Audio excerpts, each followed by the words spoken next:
Welcome to the Cup of Life, a new series all about the history of the World Cup. Let's begin with the 32 participating nations World Cup debut, which year they made it, and how far they went with their first chance. Some tournaments missing here also had debutants, they just didn't make it to Qatar. Speaking of which, why not start with the host nation, who are making their debut this November? You should know this by now. If you still don't, I'm literally gonna... Now actually starting with Ecuador, who first qualified in 2002 but were struck by reality after two opening defeats. They did, however, unlock their first ever goal and victory on matchday 2 and 3, dragging Croatia down alongside themselves. Fellow debutant and recent AFCON runner-up Senegal had a much better time, beating holders France in the opener, which essentially unleashed the holders' curse that's plagued every World Cup since. Senegal's Cinderella run continued all the way to the quarters, where they narrowly lost out on a golden goal, almost becoming the first ever African nation to reach the last four. It's absolutely one of the best debuts on the list, but is it the best? For that, you'll have to wait and see. Rounding up Group 8 are the Dutch, whose debut in 1934 was more underwhelming than you may think, playing just one game in which they bowed out to the Swiss. Widely viewed as the spiciest group, Group B's World Cup story runs much deeper than the previous one. England are actually not the oldest participant here, having only rejoined FIFA in 1946 after a long, prideful exile. And such pride was not justified by their performance, as the Three Lions shockingly crumbled to a semi-professional American side before having their misery put away by Spain. The USA itself was actually an OG member of the World Cup. They also produced the first hat-trick in the history of football's holy grail. Despite humiliation at the hands of Argentina later, the Yanks were credited with a third-place finish, which is still the highest of any non-Euro or South American nation. Not that the Americans really could have cared much about it. IR Iran is the FIFA's name for the Persian Stars. But the funny thing is, Iran made its World Cup debut a year before it became an Islamic republic. Regardless, it was a decent debut in which the Persians left with a credible point but also a -6 goal difference. After Wales booked the last European spot in Qatar 22, fans were bombarded with the number 1958, but it does represent a memorable run for the Dragons, who were not even supposed to have made it to Sweden. Already eliminated, the Welsh were given a second chance after Israel advanced in their zone without playing a match, which FIFA didn't want to make a precedent of. After more withdrawals, Wales were selected to this repêchage against Israel, and they dispatched the chosen team to make an already legendary debut. It didn't stop there. Having drawn all three group games, Wales beat defending runner-up Hungary in a playoff and advanced to the quarterfinals. Sadly, beginner's luck runs out at some point, and losing John Charles, the face of Welsh football, didn't help Idarreguel against heavy favourites Brazil. This remarkable journey ended with paving way to the youngest goalscorer in the World Cup, who ended up founding a dynasty. Oh yeah, the Welsh remember him very well. The team that ended the American debut dream was itself a debutant, cause everybody was in the first ever World Cup. Stupid! According to the ELO rating, Argentina actually had the best team in 1930, and they proved it all the way to the final, where the home-fielded Uruguay beat them again. Why again? You'll have to wait and see.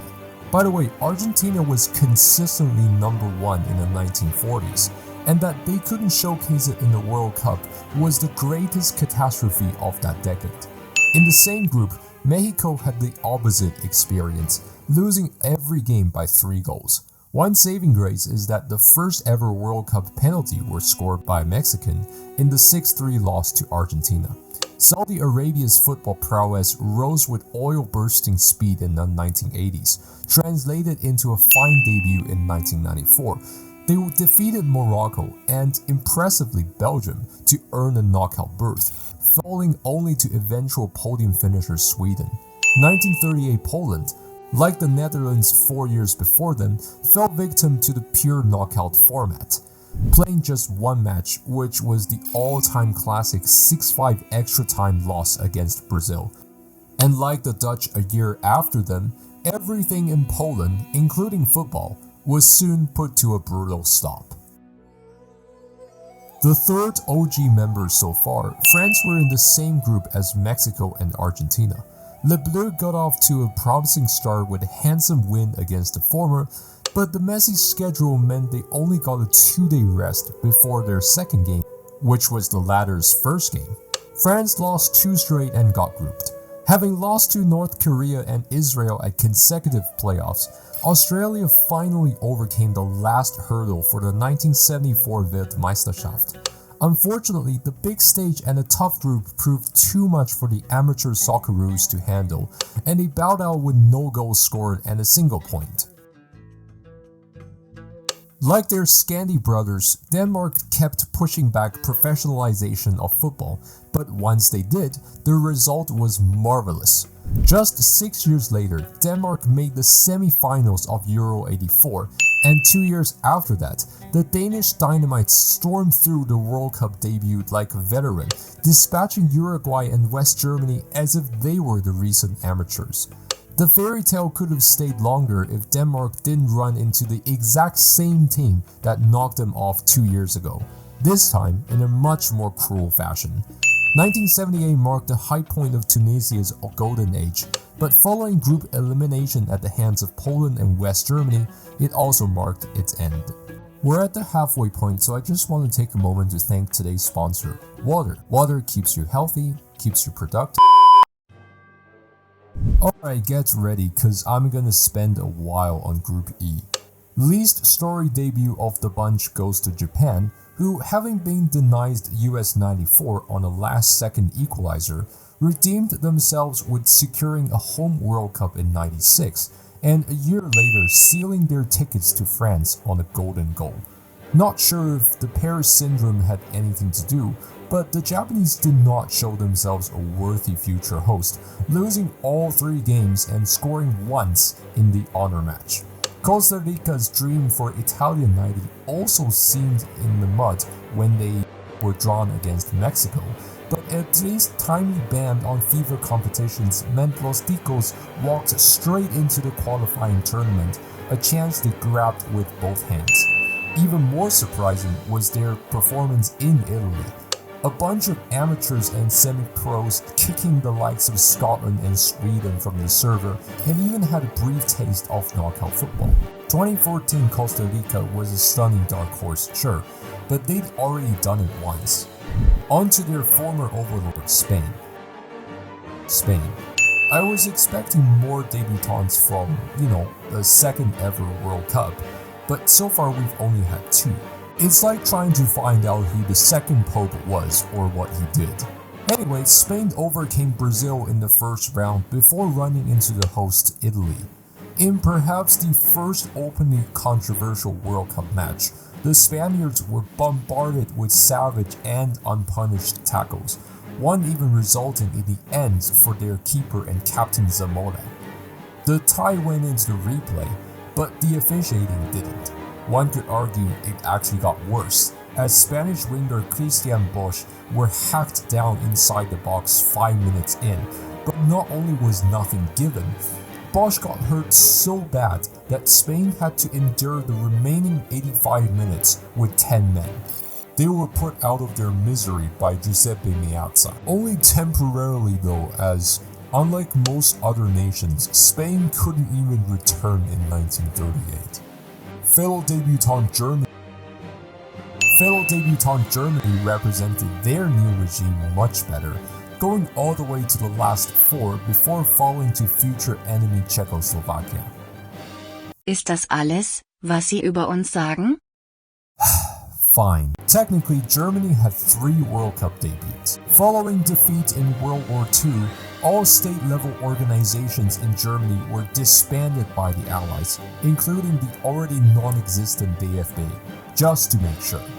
On the gruesome corpse of the Old Reich rose 2 regimes representing the new Germany, and their respective national teams would follow. The West side didn't wait long for its re-debut, and boy, quite a re-debut it was. This is not the video to blab on about the miracle of Bern, but no doubt, if you'd see this as a full debut, it's gotta be the greatest one by a country mile. The East waited 2 more decades for its own moment, somehow founded on the land of their brothers in the West, somehow got drawn into the same group as their brothers, and somehow became the only team to defeat their brothers. The DDR themselves finished 6th and would never again qualify for a tournament until their dissolution in 1990. On to some lighter stuff. Our next 2 nations scored 0 goals in their debut campaigns, combined. Although Belgian football struck gold in the 1920 Olympics, it did not translate well to the World Cup 10 years later, as the Red Devils were made quick work of by the US and Paraguay. On the opposite end of the size spectrum, Canada stayed out of the Holy Grail until it came back to North America in 1986, and they relied on the brilliance of George Pacos to lift them through the precarious qualifiers for the first time. Pacos was only featured once in tourney itself, coming on for 21 minutes in the honor match, aka the Size Derby, against the USSR. Speaking of size, Canada can at least find solace knowing that they aren't the only sizable country to score everything 0 in their debut, and they'll have a chance to rewrite it this winter, unlike that other one. Morocco today is famous for their persistent and failed effort to host the World Cup. But really, they should be more known for being the first African team to qualify for the tournament, and even gave West Germany a run for their money, despite bottoming out in the end. Overall though, it seems like Group F is a big F when it comes to debuts. Why do I hear boss music?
Just like Argentina and Mexico, Brazil and Serbia, or rather their legal predecessor Yugoslavia, were grouped together in the inaugural World Cup.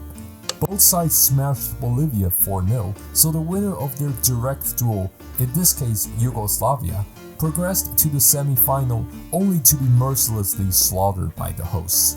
You might notice, every nation so far has lost a match somewhere during their debut. Well, that's actually about to change. 2 African teams were welcomed to Spain following the first expansion since 1934, but both were eliminated in brutal fashion. Despite not losing a game, Cameroon came behind 2 eventual podium finishers and only behind the eventual winners, Italy, on goals scored. It was at least better than Algeria's disgrace of Gijón, which were a minute away from being featured in place of Cameroon. Remember 1934 Switzerland from beating the Dutch earlier? They lost in the next round by the same scoreline to eventual runner-up Czechoslovakia.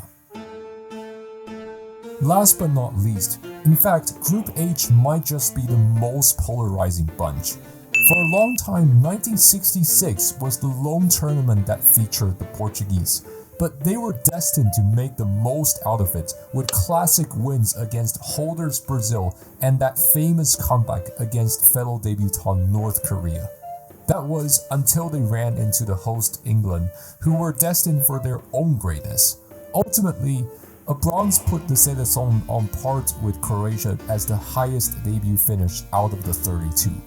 Ghana had the most normal experience out of the 4 nations, getting dumped by heavy favorites straight after progressing behind the eventual winners. though the fact that it took them until 2006 to make the World Cup is itself quite wild. The last two of Qatar's final 32 just so happened to have the best and worst ever debut. One won the first edition on home soil, and again, you should know this by now, while the other's debut was so bad that even without playing their third match, they still had the worst ever goal difference of any participant ever. And no, not that GD. Stay tuned for more pouring from the Cup of Life.